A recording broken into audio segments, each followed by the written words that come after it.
का अपने channel UP study point में एक बार फिर से दोस्तों यहाँ पर आप में से ही किसी स्टूडेंट ने यहाँ पर भेजा है जो कि यहाँ पर है मॉस का पेपर। तो भैया यहाँ पर मॉस के जो भी यहाँ क्वेश्चन आए हैं उसके बारे में आज की वीडियो में बात करेंगे, डिस्कस करेंगे कि जो मैंने आपको क्वेश्चन बताए थे उनमें से कुछ आए या फिर नहीं आए, सारा कुछ यहाँ पर बात करेंगे। सब कुछ यहाँ पर देखने के लिए वीडियो को एंड तक वॉच करिएगा, बिल्कुल से भी यहाँ पर स्किप करके नहीं देखना है। तो चलिए दोस्तों करते हैं वीडियो को स्टार्ट। बाकी अगर आप चैनल पर नए स्टूडेंट हैं सब्सक्राइब कर लें और हमारे टेलीग्राम चैनल जाकर ज्वाइन करें, नीचे डिस्कशन में कर लेंगे जो कि आपका जो कल का एग्जाम है थर्मल इंजीनियरिंग का उसके लिए भी आपको कुछ इंपॉर्टेंट क्वेश्चन देने वाले हैं। तो आप अगर चाहिए आपको तो आप कमेंट में बता दीजिएगा, आपको यहाँ पर मिल जाएगी वीडियोस। तो चलो दोस्तों देखते हैं किस तरीके के क्वेश्चन आए। सबसे पहले आपको यहाँ पर निम्न को परिभाषित कीजिए जो कि है नॉमिनल प्रतिबल और लोच के मापांक। तो काफ़ी सारे स्टूडेंट यहाँ पर कंफ्यूज हो गए होंगे कि भैया ये नॉमिनल प्रतिबल और लोच के मापांक क्या हैं। तो भैया लोच के मापांक जो हैं आपका ये यंग मॉडुलस है, या दोस्तों यंग मॉडुलस का हिंदी नाम है। तो इसके लिए आपको करना क्या होता है कि भैया आपको अपनी जो इंग्लिश वाला पोर्शन है उसमें आपको जाके देखना होगा। लोच के मापांक या फिर यंग मापांक ये सारी चीज़ें एक ही होती हैं। यंग मॉडुलस जो कि यहाँ पर लोच के मापांक को ही कहा जाता है, और नॉमिनल प्रतिबल आपका ये एक प्रतिबल है। तो अगले यहाँ पर जो कि आपका क्वेश्चन है भैया कि बढ़ाव का प्रतिशत या अपरूपण माइलस क्या है। बढ़ाव का प्रतिशत या अपरूपण माइलस क्या है। तो इसके लिए भी आपको इंग्लिश में देखना चाहिए, इंग्लिश में देखेंगे तभी आपको सही आंसर सही नाम पता चल पाएगा, क्योंकि यहाँ पर हिंदी में कई नाम होते हैं जिनका यहाँ पर कई अर्थ होता है। इसको यहाँ पर जानने के लिए आपको सिंपली किस में जाना चाहिए, आपको इंग्लिश वर्जन में जाना चाहिए। इंग्लिश वर्जन में जाएंगे तभी आपको यहाँ पर पता चलेगा, क्योंकि यहाँ पर काफ़ी सारे स्टूडेंट बोल रहे थे कि सर समझ में नहीं आ रहा था कि क्या है इसका माने, क्या होता है ये। तो इसके लिए मैंने आपको बता दिया भैया आप इंग्लिश में जाके देखिए तभी समझोगे, क्योंकि आपका अभी यहाँ पर थर्मल इंजीनियरिंग का जो सब्जेक्ट है उसमें भी इसी तरीके के यहाँ पर हिंदी वर्ड यूज किए जाएंगे जो काफ़ी यहाँ पर टफ होते हैं, जो आपको बिल्कुल समझ में ही नहीं आएंगे। जो आपके कॉलेज में पढ़ाया जाता है तो वहाँ पर आपको हिंदी में ही पढ़ के पढ़ाया जाता है, लेकिन आपको थोड़ा यहाँ पर इंग्लिश का जो लैंग्वेज है वो यूज किया जाता है। इसके लिए आप इंग्लिश वाला यहाँ पर पोर्सन जरूर से देख लीजिए करिए भैया इंग्लिश में उसका क्या माने हैं, उसके बाद आप हल कर दीजिए, आपको जरूर से आएगा। अगर ये लोच के मापांक बताया भैया कोई बता ही नहीं पाएगा भैया लोच का मापांक क्या है, तो आप नहीं कर पाएंगे। इसलिए आप यहाँ कर इंग्लिश वाला देखेंगे तो आप इंग्लिश जब देखेंगे तो वहाँ पर लिखा हुआ है यंग मॉडुलस। तो यंग मॉडुलस मतलब यंग का मापांक याद करना, तो इसको आप आसानी से लिख लिए होंगे। अब अगला है विक्षेपण एवं दृढ़ता।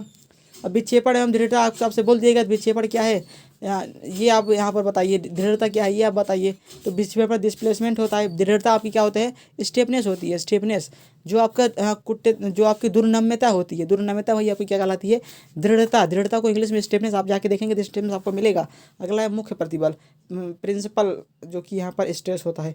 प्रूफ प्रतिबल, प्रूफ प्रतिबल आपने कहाँ पढ़ा था रेजिलेंस में पढ़ा था, विकृति ऊर्जा वाले चैप्टर में, जो कि आपको यहाँ पर प्रूफ विकृति यहाँ पर थी तो नीचे ही आपको प्रूफ प्रतिबल भी बोला गया था। इसके बाद कार्यकारी प्रतिबल है जो कि आपको यहाँ पर सुरक्षा गुणांक भी आपने पढ़ा था कि अंतिम प्रतिबल तथा कार्यकारी प्रतिबल के अनुपात को क्या कहा जाता है सुरक्षा गुणांक कहा जाता है। तो ये सारी चीज़ें आपको यहाँ पर इस तरीके से देखनी थी।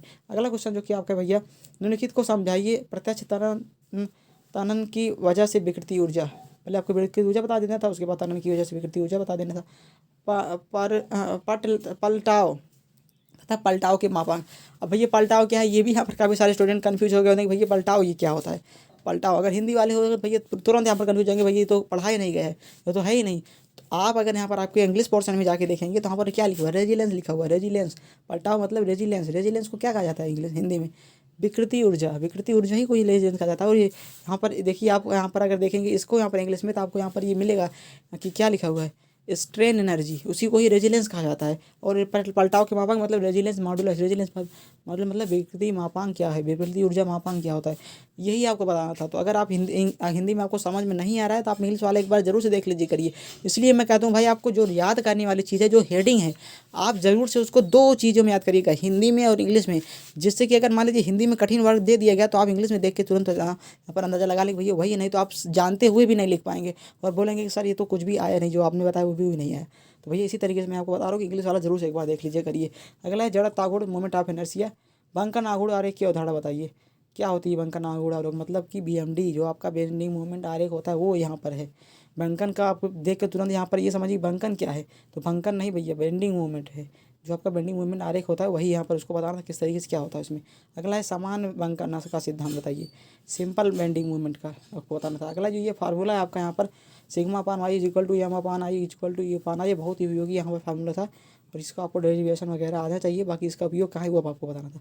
फिर से आपको यहाँ पर बंकन आपको आघूर्ण आरेख का सिद्धांत बीएमडी को पूरे तरीके से समझा देना था कि भैया जो बीएमडी होती है आपकी वो अलग अलग बीम जैसे कि कैंटिलेवर बीम हो गया, सिंपल सपोर्टेड बीम हो गया, आपका ओवर हैंगिंग बीम हो गया, इस पर जो लोड लगाते हैं पॉइंट लोड, यूनिवर्सल जो डिस्ट्रीब्यूटिव लोड यूडीएल है, यूवीएल है, इनमें यहाँ पर किस तरीके से बंकन आघूर्ण आरेख बना जा मतलब इसका सिद्धांत किस तरीके से इसमें काम करता है, कैसे बनता है। जैसे कि आप जानते हैं जो कैंटिलीवर बीम होती है, कैंटिलीवर बीम उसमें यहाँ पर पॉइंट लोड जब उस पर लगा होता है, जैसे कि यहाँ पर मैं आपको दिखा दूँ तो इस तरीके से यहाँ पर आप देखिए ये आपका एक कैंटिलीवर बीम हो गया, इस पर यहाँ पर पॉइंट लोड लगा हुआ है, ये इस तरीके से पॉइंट लोड लगा हुआ है। तो इसके लिए जो यहाँ पर बंटन आघूर्ण आरेख बनता है वो किस तरीके से बनता है, इस तरीके से आपकी जीरो लाइन हो गई, ये इस तरीके से मान लीजिए हमने मान लिया। तो इसमें भैया क्या बनता है, इसके लिए ये कर्व होता है, कर्व ये इस तरीके से ये इस तरीके से कर्व रहता है। तो आपको इसे ही बताना था कि पॉइंट लोड पे इस पर कर्व बनता है, लेकिन यही यहाँ पर जो यूडीएल लगता है उस पर यूडीएल पे क्या होता है, इसका ये पैराबोला बन जाता है, ये कुछ इतना इतना चला जाता है, इतना इस तरीके से मान लीजिए हम इस तरीके से यहाँ पर मान लेते हैं, तो ये कुछ इस तरीके से बनेगा, तो पैराबोला बन जाता है। तो यही चीज़ें आपको बतानी थी इसमें क्या क्या होती हैं। अगला निम्नलिखित में से किन्हीं दो पर टिप्पणी लिखिए। मरोड़ का सिद्धांत, बल आघूर्ण व मरोड़ में अंतर। अगला है माध्य एवं अधिक बल आघूर्ण का सिद्धांत क्या होता है, यह आपको बताना होता है। उसके बाद आपका है बकलिंग पर भार, क्रशिंग भार, प्रभावी लंबाई एवं संबंधों के प्रकार। इसके बाद पांचवा प्रश्न में जो आपको पूछा गया भैया अपरूपण बल व अपरूपण बल का सिद्धांत।